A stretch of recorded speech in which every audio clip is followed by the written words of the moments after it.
Hi everyone, good morning. It's Margaret Manning here and welcome to 60 and Me. Hope you're doing well this morning and having a great start to your day.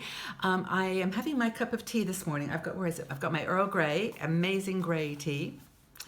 Which is a nice tea. And I hope you've got a cup of coffee or tea and you have a chance to sit down for just a few minutes and talk about something that just might be a bit of fun. Now, we have, of course, many women in our community who are not going to be interested in this topic, but if you're not, you can just listen and make fun of us who do care about it because it's not something that everybody loves, and that's the topic of makeup and looking good. Now, we have a great blogger. Her name is Penelope Whiteley, and I got to meet Penelope actually a few weeks ago. She was in Zurich over the holidays, and I met her up with her, and it was so fun. We got to town into Zurich in the middle of a blizzard. It was amazing. We just walked around the parks and the cafes and just had a really great time together. But we did, it was amazing. The weather was like middle of winter. But Penelope writes a lot of articles about fashion and style and makeup. And she wrote this great article called 10 Big Makeup Mistakes for Women Over 60. Now, I don't like to approach anything in our 60s as a mistake because we can do anything that we want. We have officially got that permission. But as Ariane Poole, who's our makeup artist, said, when we started putting on makeup, we actually did it for one reason only, and that was to look older. We wore makeup to look more mature and more seductive and more important and confident. And of course, now that we're a little older, Mother Nature has taken care of the getting a little older part, and we just want to look and feel good. We want our makeup to accentuate our good parts of our body and face, and just to have fun with it. I must admit, I'm a bit of a makeup junkie. I really love going to the shops and just trying new things, and I'll probably stop one day, but right now I'm having fun with it. And the thing I might say too is that, because I do these shows, I do put a little bit of makeup on so that my eyes are a little bit accented and I've got some blush on, but I don't wear that much when I go out.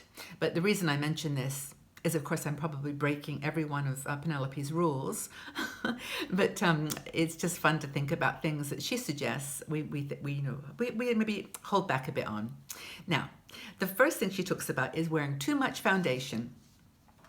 Now, I used to wear a cream foundation, which was really like theater makeup. It was because I somehow thought I needed to cover up all my imperfections, which I perceived there to be a lot of. But now I just wear like a very nice tinted foundation, tinted primer, like Ariane Poole's, or I wear a couple of others that I really like. But I put them on with a makeup brush, which is another thing that Penelope says, and just keep it light. Because, of course, if you have wrinkles, a cakey or a very heavy foundation is going to just be accentuated.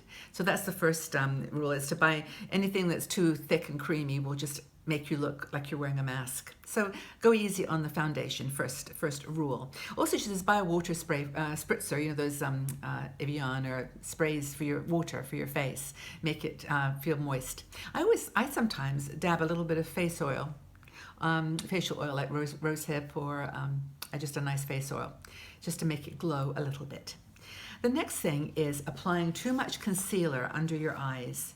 Now, this actually is one that I've tried a lot with because I do have a lot of creases in my eyes, and it's just because I like to smile. And as soon as I smile, you can see all the little creases. And so if you put a lot of cream foundation under your eyes here, you're going to see every single little crease. So just make sure that you don't do that. I showed you in a previous video Touche de Clay, which is a very, very, I don't think I've got it here, a very lightweight concealer. Ariane's, it's a mineral, she calls it a mineral pen, but just put it on like low on your eyes here and just dab it in, and that's probably good enough. Another thing that Penelope talks about is don't choose a lip color that's too dark. Now, I have mixed opinions about this point of view because I think that older women look good in a darker lipstick. Not like red or black, that kind of black burgundy that a lot of young people wear, but I think it's okay. She says to steer clear of browns and some reds because they just drain your face of color. And, you know, the general rule is if you're going to wear strong lips, you know, don't do the big heavy cheeks. You know, try to do only like one or two, like cheeks and light lipstick, eyes and lips, keeping it balanced. But the rule of thumb is to really accentuate your eyes or your mouth and not both.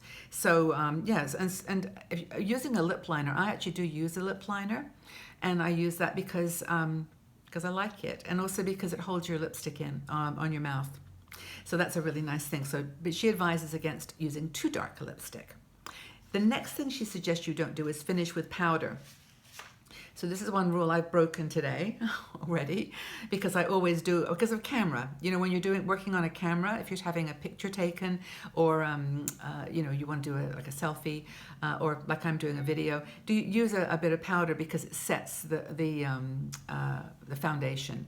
So, but she says just be careful of that, because finishing it, if you're using it just every day, again, it sticks in the wrinkles, and it's not necessary. It's just not something that you have to do. Another thing that Penelope talks about is using black eyeliner. She feels it's very harsh for our eyes as we start to, you know, lose a bit of color in our skin, and I tend to agree with her on that. Ariane suggests a blue eyeliner, and sometimes I'll just use some shadow. Like I have some really pretty teal blue shadow. It's a bourgeois line, and I just gently rub it on the just on the rim of my eyes, and I really and smudge it in, and that's kind of a nice option. But she says use a kohl pencil, like a pencil, rather than a liner. I mean, a lot of young women just can do this look, the cat look, you know, and they do it with this fine, beautiful line. But that's a little harsh on our eyes as we get older. And I tend to agree with that. You may not, and it's totally fine. You wear eyeliner any way that you like, but I'm just giving you some thoughts here that might help. Another thing is, she warns against, another rule, to be careful when you're applying lip liner. If you're using lip liner on your lips, be sure that you don't go way over the edges, because that clearly looks really a little bit less natural. And so she says to use use something that's softer. And if you aren't really good with the lip liner thing, just to use a natural one. You know, use like a nude or just a very skin colored.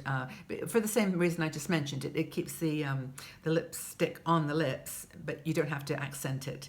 Although there is a trend right now, which I'm kind of liking. I don't know whether you've noticed it, but it's where you use a darker lip liner and then lighter inside.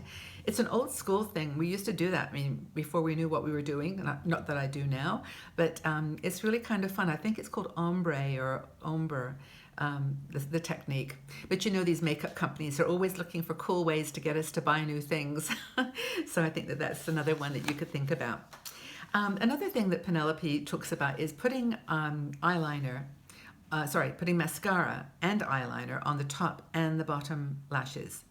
Now, I don't do this very often. I've actually had chats with Ariane about this because I don't feel comfortable with a lot on my bottom lash. But she showed me some really cool little brushes with, I think, Bobbi Brown, where you can put on your bottom lash just a teeny bit to make them accented. And she's done my makeup where I actually really like it on top and bottom.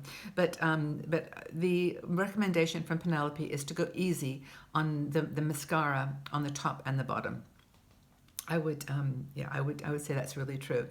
Another mistake that she says that women make in their 60s is to forget to put on blush. Now, I actually do wear blush. I've got it on my cheeks here. Following Ariane's advice, I just put it on this part of my cheek and then just gradually bring it back. And because we lose a lot of color in our face as we get older, the suggestion that Penelope makes is to just make sure you put some blush on your cheeks. Even if just pinch your cheeks, just get a little bit of color. Just makes you look a little less pale, which is, I don't know.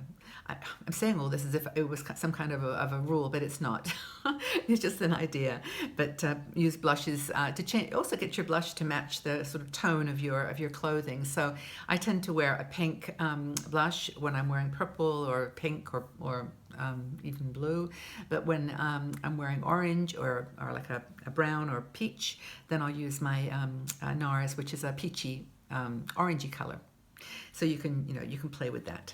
But anyway, bronzer is a really good idea too, like bronzers where you can highlight certain parts of your face, just like below the cheeks here, or underneath your chin.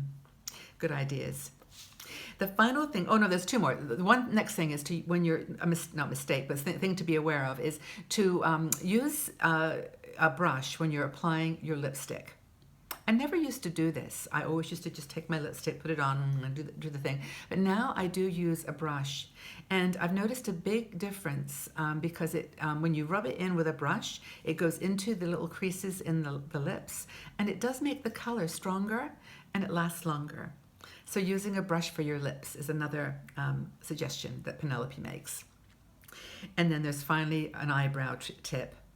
And I've really learned this the hard way, and that is make sure your eyebrow pencil is not too dark. It's super easy to do because number one, you want to cover those little gray hairs, but it just doesn't accent your face if it's too, like if you've got these really, I've got super high eyebrows, so that makes them even more accentuated, but use a light color pencil on your eyebrows. So there you go. 10 tips from Penelope Whiteley on what to do with your makeup. I think they're really good, actually. So for those of you who have enjoyed this, the rest of you are probably falling asleep, but that's okay. I'd love to know what you wear, what you use, and get some inspiration and makeup tips from you. You certainly had as much experience as me, and I'm always open to learning. So if you've got any favorite makeup tips, please share. So I do hope you've had a great day so far with me here. I really enjoy the company, the conversation. I value every single one of you. I cannot tell you how much I appreciate having you in my community, or our community. It's our community, and how much I look forward every day to reaching out to you either here or on our website. And I would, by the way, remind you that we have a ton of stuff on our website that you may not even know about. Oh, one thing I was going to tell you, totally unrelated to makeup, is that we have a new games section on the website. It is so cool. Honestly, I have to stop myself 10 times a day from slipping over there to the crossword puzzles or the word games. Yeah, there's a little tab on the top of the 60andMe page. It says games, and just go there, and it's free. There's just a free game site. You just can play, there must be at least 30 or 40 games of all kinds. So I hope you enjoy that. But all the time, the point I'm making is that our 60andMe website has articles, 3 or 4 new ones every day. So you can go check out topics that might interest you, and have a conversation there too. Okay, everyone, well, have a super day, and I really hope you get out and do something fun in the world, and tell us what makeup you use and what you would tell us that might really brighten up our faces, as we enjoy our makeup in our 60s. Take care, everybody. Have a wonderful day, and I'll see you again soon. Take care. Bye-bye.